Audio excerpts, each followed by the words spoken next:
ইসরায়েলের সৈকতে হঠাৎই ভেসে এলো বিশাল আকৃতির একটি মৃত তিমি। মঙ্গলবার আশকেলন অঞ্চলের কাছে জিকিম সমুদ্র সৈকতে ঘটে এই ঘটনা। এদিন খবর পেয়ে সকালেই ছুটে আসেন উদ্ধারকর্মীরা। এরপর বিশাল এক্সকাভেটর দিয়ে তিমির মরদেহটি উপরে টেনে তোলেন তারা। খবরটি জানাজানি হলে রীতিমতো তোলপাড় সৃষ্টি হয় স্থানীয়দের মাঝে।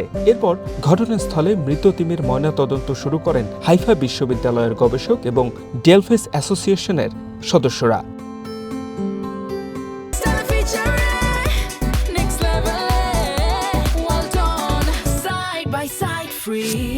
ডেলফিস অ্যাসোসিয়েশনের মতে মৃতদেহটি 12 মিটার দীর্ঘ একটি স্পার্ম তিমির। একই সাথে এর মৃত্যুর কারণ শনাক্ত করতে নমুনা সংগ্রহ করেন বিশেষজ্ঞরা। তবে তাৎক্ষণিকভাবে মৃত্যুর কারণ সম্পর্কে কিছু জানায়নি তারা। গবেষকরা বলছেন, ইসরায়েলের উপকূলে পর্যবেক্ষণ শুরু হওয়ার পর থেকে এ নিয়ে এখন পর্যন্ত 8টি স্পার্ম তিমির মৃতদেহ নথিভুক্ত করা হয়েছে। 2021 সালে international union for conservation of নেচারের এক গবেষণায় দেখা গেছে ভূমধ্যসাগরীয় এই তিমি বিপন্ন প্রাণী হিসেবে শ্রেণীবদ্ধ করা হয়। একই সাথে আটলান্টিক তিমির থেকে জিনগতভাবে আলাদা হিসেবে চিহ্নিত করা হয়েছে একে। কর্তৃপক্ষ বলছে, মাছের জাল ও প্লাস্টিক দূষণ সহ নানা কারণে হুমকির মুখে পড়েছে এই শ্রেণীর তিমি।